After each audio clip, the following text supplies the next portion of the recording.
তুমি বড় ফোনে কথা বলো। হ্যাঁ, আমি টেবিলে গিয়ে। এই মানুষদি আমি খাবো না, ভাল লাগছে না। মানে খাবে না মানে? এই রোজ রোজ শো করে রাত করে বাড়ি ফিরছো আর বলছো খাবো না? এরকম ভাবে চললে শরীরটা থাকবে তো? বাবা এমন বকো তুমি আমাকে, মনে হয় তুমি যেন আমার গার্জেন। হ্যাঁ, গার্জিয়ানই তো। আমি তো তোমার থেকে বয়সে বড়, তুমি তোমার মানসীদি বলেই ডাকো। ক্ষতি কি একটু গার্জিয়ানগিরি ফলালে?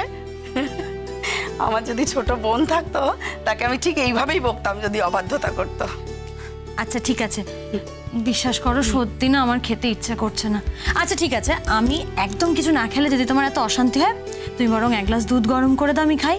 বাকি খাবারটা জানি না বাবা, এভাবে চললে তোমার শরীর কি করে থাকবে? আর তুমি গানটাই বা কি করে গাইবে? গান গাইতে গেলে তো শরীরে বল দরকার, সেটা আসবে কোথা থেকে খাওয়া দাওয়া না করলে? আশ্চর্য, রোজ রোজ বলছে খাবো না খাবো না। রান্নাগুলো কিসের জন্য করা আছে? ঠিক আছে, আমি আমার মতো টেবিলে সাজিয়ে নিচ্ছি, তোমায় কিচ্ছু খেতে হবে না। কাল থেকে আর কোনো খাওয়া দাওয়ার দরকার নেই, রান্নাও করবো না। থাক।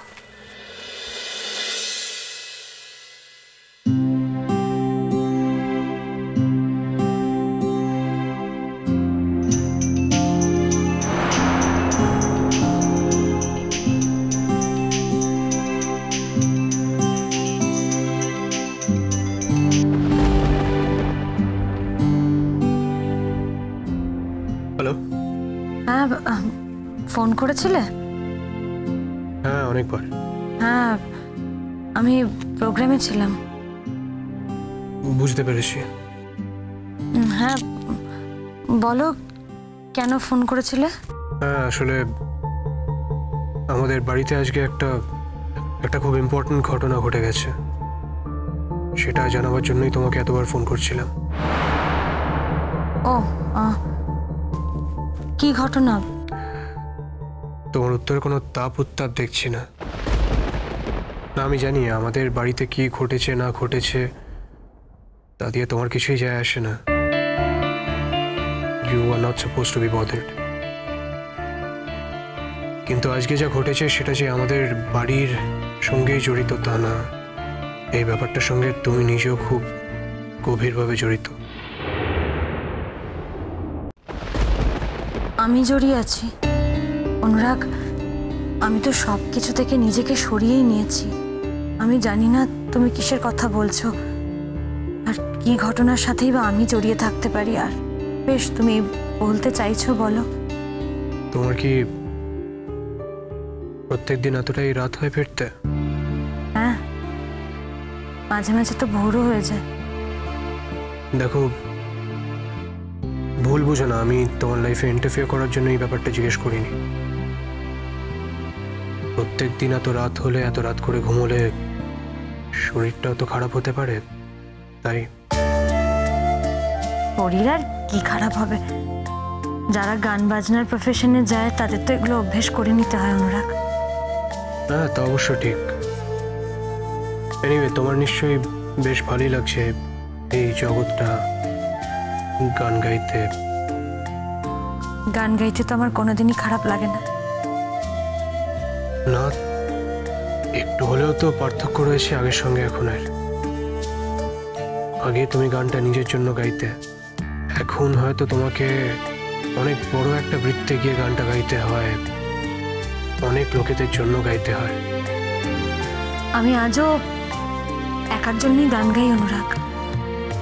মনের মধ্যে ছোট্ট একটা বৃত্তেই গান গাই, হয় নিজের জন্য গাই অথবা বিশেষ একজনের জন্য গাই।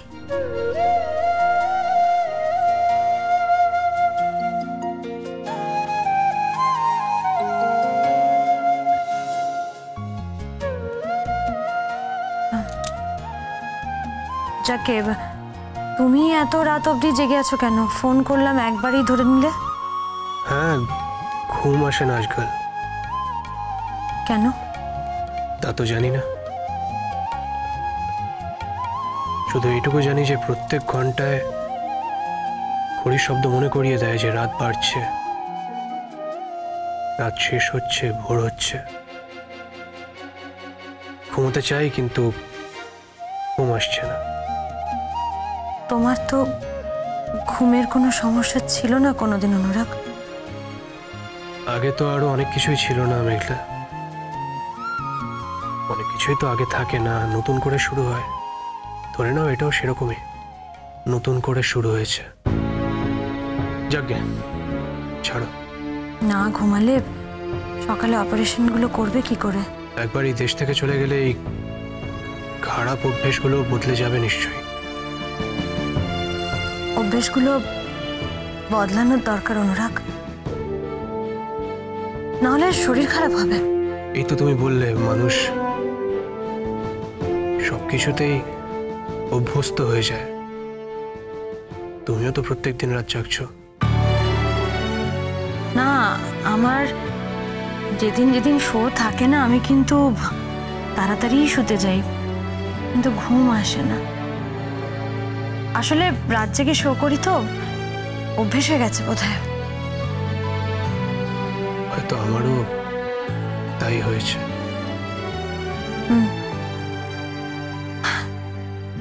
যাই হোক, বলো কি বলছিলে?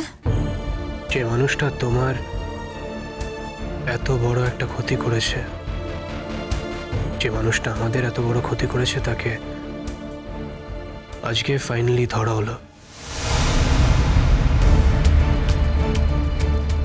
কে? অদ্রিজা। কোথায় পেলে তাকে? দীপদা নিয়ে এসেছিল। দীপ? মানে? তার মানে মল্লিকাই অদ্রিজা মেঘলা। আর দীপ হেল্প করলো বলেই আমরা সেটা জানতে পারলাম। ওর সাহায্য ছাড়া হয়তো আমরা এটা কোনোদিনই প্রুভ করতে পারতাম না। ও এতদিন আমাদেরকে মিথ্যে বলেছিল। কলকাতায় আসার আগে ও অদ্রিজা মানে ও যাকে মল্লিকা বলে ডেকে এসেছে তাকে কোনোদিনই চিনত না। আস্তে আস্তে ওর কাজকর্মে, ওর কথাবার্তায় অসঙ্গতি দেখে দীপের মনেও সন্দেহ জাগে। তারপর আমাদের বাড়ির সিচুয়েশন, বাড়িতে যা যা ঘটল, সব মিলিয়ে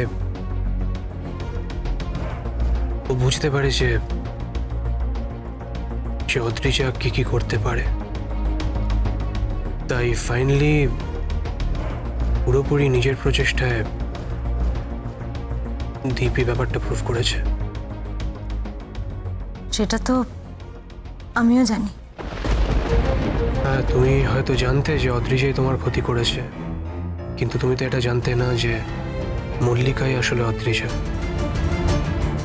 অদ্রিজা মল্লিকার আড়ালেই তোমার ক্ষতিটা করেছে। কি যায় আসে অনুরাগ? ক্ষতি যা হওয়ার তা তো হয়ে গেছে, ফেরানো তো যাবে না। তবুও জানালাম।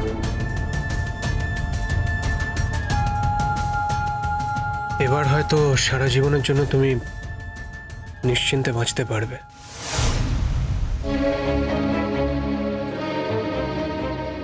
সারা জীবনের জন্য? সারা জীবনের জন্য। After all attempt to murder বলে কথা। ও তোমার বাবিও ছিলেন আজকে। আঙ্কেলও আমাদের যথেষ্ট হেল্প করেছে। ও আঙ্কেল তোমার সঙ্গে যোগাযোগ করেনি এর মধ্যে? না, যোগাযোগ করার তো কথা নয়। দেখো, উনি তোমাকে যা বলেছিলেন সেটা তো রাগ করে বলেছিলেন। উনি নিশ্চয়ই রাগ ধরে বসে থাকবেন না। যদি কোনোদিন রাগ কমে তাহলে বাবি নিজেই যোগাযোগ করবে। তুমি করবে না নিজে থেকে? সব বাঁধন তো আলগা করেই দিয়েছি অনুরাগ। আর একবার যখন সমস্ত বাঁধন ছেড়ে সেগুলোকে নদীর জলে ভাসিয়ে দিয়েছি, তখন নতুন করে আর কোনো বাঁধনে জড়াতে চাই না। ভালোই তো আছি। সত্যি ভালো আছো তুমি? হ্যাঁ, ভালোই আছি। বেশ, ভালো থাকলেই ভালো।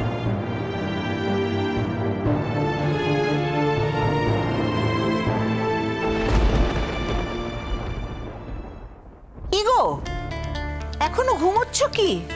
তোমার না ওপিডি আছে? হ্যাঁ হ্যাঁ গো, কি হলো এরকম করছো? হ্যাঁ, ও কি, কি হলো, কি হয়েছে, কি হয়েছে দেখে? হে হে, কি পিকলু, উম্মা! নদী